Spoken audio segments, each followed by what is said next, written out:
Il y a beaucoup de couples aussi qui ne veulent pas s'exposer pour ne pas se mettre en danger. Il faut vraiment que vous compreniez que s'exposer, euh, il y a, alors, il y a un danger. Il y a plein de raisons différentes. Voilà, mais celle-ci quand même, et je la mets en avant parce que nous, on l'entend souvent.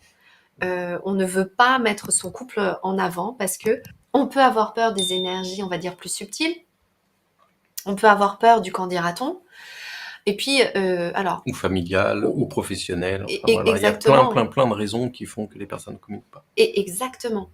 Mais je vais vous donner deux informations par rapport à ça. Vu que on parle des couples et des couples qui peuvent être sur les réseaux, qui peuvent être vus, perçus. Alors, vous voyez, chacun pense ce qu'il souhaite. Moi, par exemple, je me suis toujours beaucoup interrogée sur le couple Jennifer Lopez-Ben Affleck.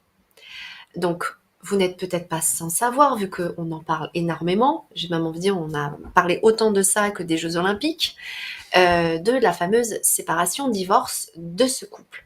Alors, ton fil d'actualité n'est pas forcément celui des autres. Oui, peut-être aussi, c'est vrai aussi. Mais toujours est-il en tout cas que c'est intéressant de constater que leur couple ont fait un film, un documentaire sur leur couple, et il n'empêche que bah aujourd'hui ils divorcent.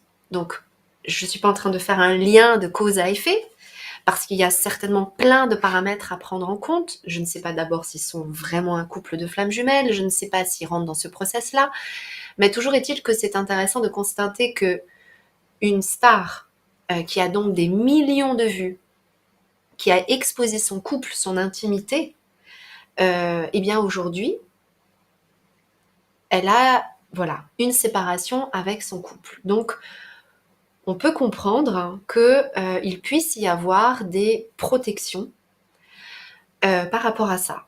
Et à contrario de cette information, bah, je tiens aussi, et moi je me joins à ce magnifique couple qui est ensemble depuis 5 ans et qui se marie samedi.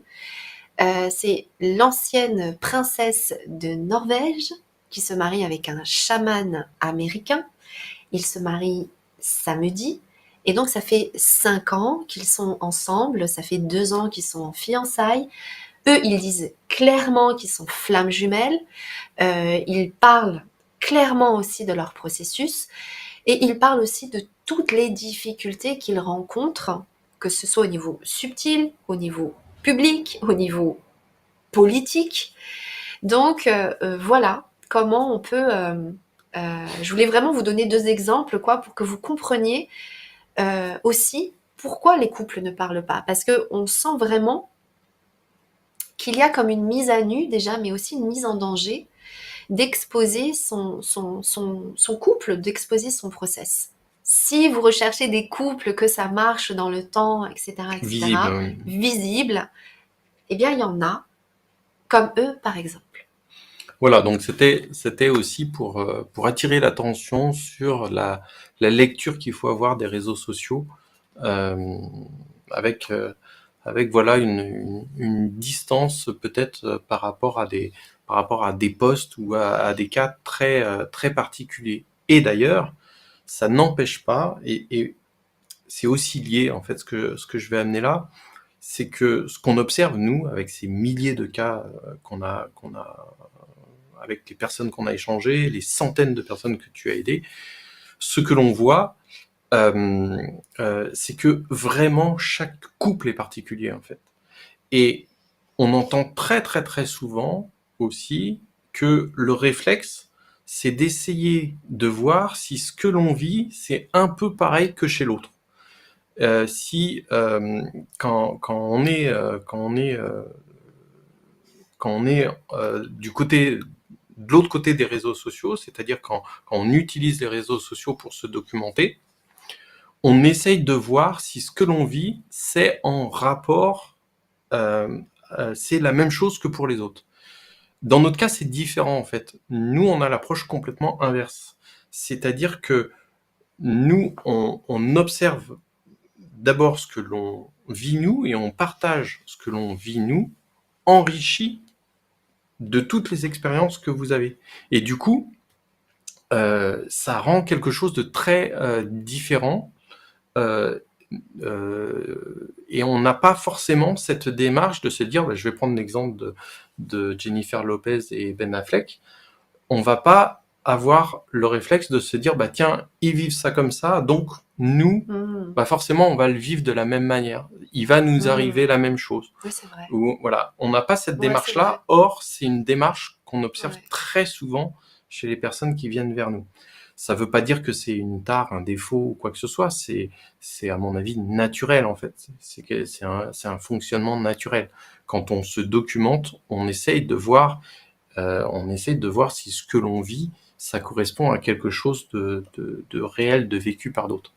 Donc voilà. Donc c'est un petit peu cette lecture-là que je voulais vous apporter un peu ce soir, enfin qu'on voulait vous apporter un peu ce soir. Oui. C'est que que votre référentiel, c'est d'abord ce que vous vivez vous. Et c'est d'ailleurs pour ça qu'on vous propose des entretiens gratuits directement avec ce qui se passe pour vous, parce que c'est le meilleur moyen de vraiment arriver à déceler ce qui est important dans votre expérience à vous, dans ce qui se passe dans votre couple à vous. Et c'est en partant de ça, en fait, que on va pouvoir avancer à démêler un petit peu les choses. Non, en fait, excusez-moi, c'est que là, je suis en train de voir dans le chat, il y a quelqu'un qui dit que la formule de la flamme est très riche et très Oui, bien Virginie. menée. Est-ce que ça te dérangerait de dire ce que ça t'apporte, ce que ça t'a apporté en tout cas à aujourd'hui, Enfin, sans rentrer dans le détail oui, sans rentrer dans ta vie personnel. privée et personnelle, mais si tu pouvais juste là préciser, si tu le veux bien, tu n'es absolument pas obligé, bien sûr. Voilà, juste de dire, voilà, là, à ce jour, clairement, je peux dire que la formule de la flamme m'a apporté ça et ça. Aussi, vous dire que par rapport à toute cette expérience, moi, je vais revenir sur ce que je disais un petit peu au début. Donc, c'est pour ça que je change un petit peu de sujet. Par rapport à ce que je disais, que des fois, on a sa propre expérience et puis une expérience de quelques échanges sur des réseaux sociaux ou des échanges avec des amis, 2-3 échanges par là, ou même sur un stage où on va rencontrer 10-15 personnes, 20-30 personnes. Mais en fait, cette expérience-là, des fois, cette connaissance-là, elle est quand même limitée à une vingtaine de personnes. Et en fait, j'insiste là-dessus parce que je vois souvent sur les réseaux sociaux des personnes qui disent, voilà, dans le lien flamme jumelle, au final, il y a très peu de personnes qui se réunissent. Et voilà. Et ça, on voit assez souvent sur les réseaux sociaux. Sauf qu'en fait, nous, enrichis de l'expérience, j'ai envie de dire, un petit peu plus élargie, il me semble. Alors peut-être que dans les personnes qui sont là ce soir, peut-être qu'il y a des personnes qui ont un niveau d'expérience plus grand même que le nôtre. Mais en tout cas, nous, c'est pas ce qu'on voit, en fait. C'est pas forcément vrai que, en tout cas, c'est vrai à un petit échantillon, que les personnes ne se réunissent pas. Quand on a une vision un petit peu plus élargie, on voit qu'en réalité, il y a beaucoup plus de réunions de ça, même si c'est pas pour ça que ça fonctionne parfaitement d'un bout jusqu'à l'autre. Et on observe même qu'il y a beaucoup de gens qui sont dans une certaine forme de réunion, en tout cas pour nous, sans forcément le vivre d'une façon purement humaine, terre à terre, c'est-à-dire d'être en couple 24 heures sur 24 comme nous, mais ça existe quand même beaucoup. Et notamment, ce qui se passe, c'est qu'il y a beaucoup de couples, quand ça fonctionne, qu'en fait, on n'entend plus parler. Ils disparaissent des réseaux sociaux. Pourquoi ? C'est parce que ceux qui vivent, ceux qui sont en train de vivre, soit c'est tellement bien que quelque part, ils profitent de ce qu'ils vivent de leur côté. Tout à fait. Soit ce qu'on observe aussi, c'est qu'il y en a un des deux, voire les deux, qui ne sont pas communicants, qui ne sont pas à communiquer. Et d'ailleurs, sur les réseaux sociaux, il y a beaucoup, beaucoup plus de personnes qui observent, qui regardent, qui s'informent, que de personnes qui interagissent. Il y a beaucoup de personnes qui interagissent, qui mettent des commentaires, qui racontent ce qui se passe pour eux, mais il y a encore plus de personnes, à mon avis, enfin de ce que j'observe de Facebook, des statistiques de Facebook en particulier, mais je pourrais aussi parler de YouTube. Euh, Quand il y a une dizaine, vingtaine de personnes, trentaine de personnes qui échangent sur un sujet sur Facebook par exemple, eh bien en réalité, il y a 300, 400, 500, voire 800 personnes qui lisent, qui voient les choses, mais par contre qui ne communiquent pas. Donc, pour vous dire que ce que l'on lit sur un échantillon de 20, 30, 50 personnes, ça n'est pas représentatif. Et nous, de notre expérience, pour ce qui est de la réunion, il y a quand même beaucoup, beaucoup plus de cas de réunion et même de choses qui fonctionnent, mais dont on n'entend pas parler sur les réseaux. Il y a des personnes qui n'ont pas de preuves concrètes d'une avancée et d'une évolution par rapport à leur prisme. Et je le comprends tout à fait. Ça, c'est la réalité concrète de chacun.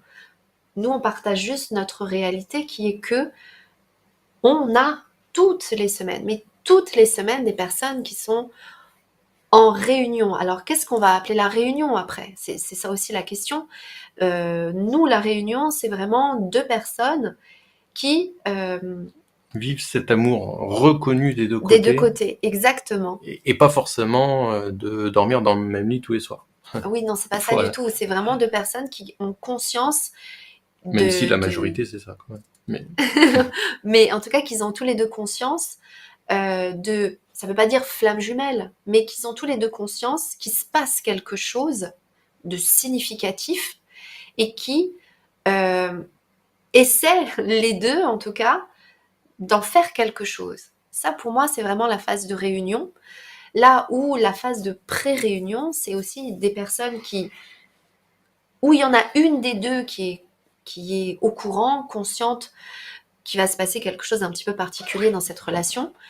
Et l'autre qui peut ne pas encore être totalement consciente et au courant, mais qui pour autant, il y a quand même des choses qui se passent des deux côtés.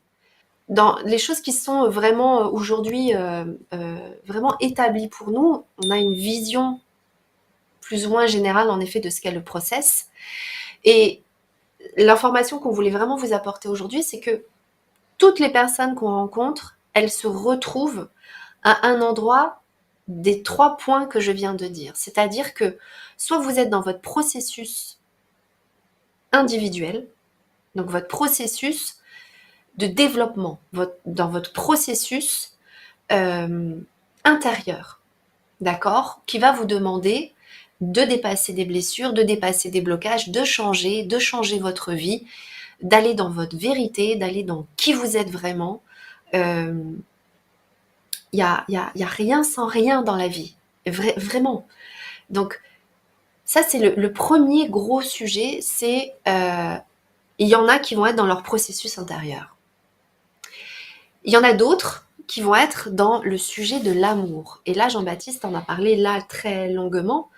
Bon, c'est un sujet extrêmement vaste. On en a fait un programme. Parce que... tu as travaillé 2 ans, plus de 2 ans oui. même dessus. Enfin, oui, on a travaillé, parce que tout à l'heure, tu Oui. disais que c'est moi, mais... Non, mais sur non, mais l'aspect vraiment, thérapeutique, c'est beaucoup toi. Moi, c'est plus sur l'aspect oui, mais j'ai énormément technique. appris grâce à nous, grâce à toi aussi. Ah Donc, bah oui, voilà. l'expérience. Non, mais bon, bref. Mais toujours est-il que le sujet de l'amour, il est extrême, central. Pourquoi? Parce que qu'est-ce qui fait que...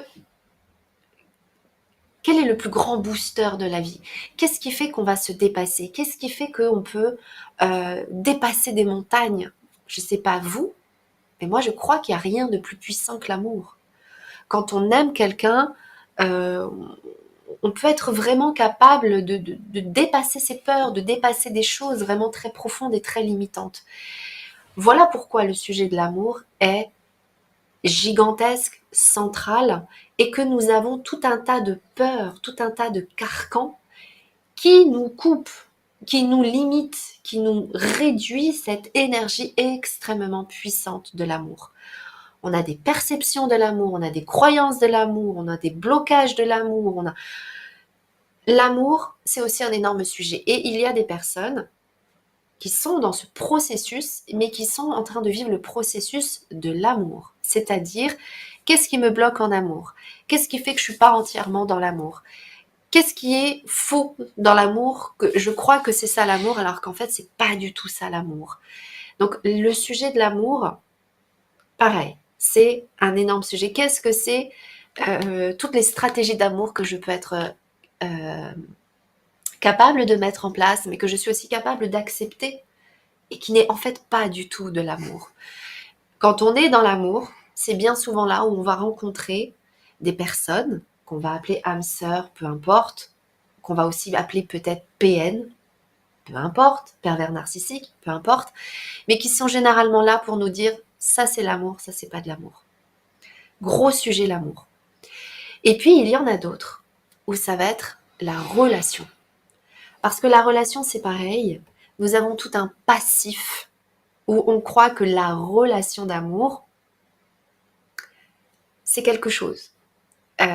Et on a tout un passif. On croit que la relation d'amour, c'est vivre ensemble. On croit que la relation d'amour, c'est vivre d'une certaine manière. On croit que la relation d'amour, c'est d'avoir tels actes.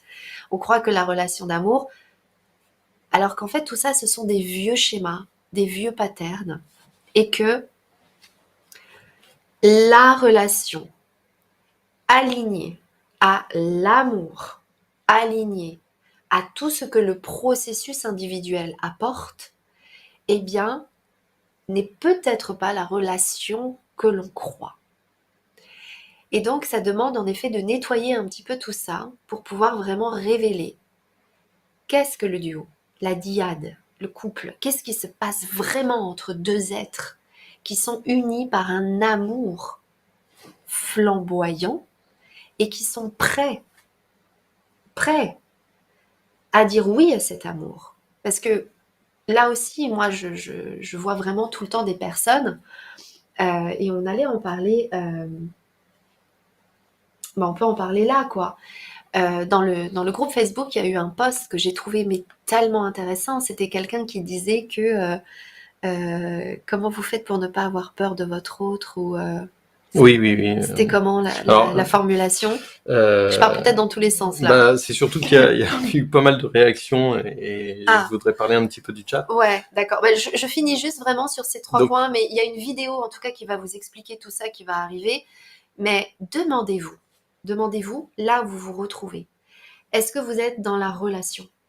D'apprendre ce qu'est la relation, vraiment. Et tout ce qu'on a à apprendre, on a aussi à apprendre ce que ça n'est pas. D'accord? Donc, qu'est-ce que la relation? Qu'est-ce que ça n'est pas la relation? Qu'est-ce que l'amour? Qu'est-ce que ça n'est pas l'amour? Le processus individuel, c'est qui je suis, qui je ne suis pas. Vous devez vous retrouver dans un des 3 cas.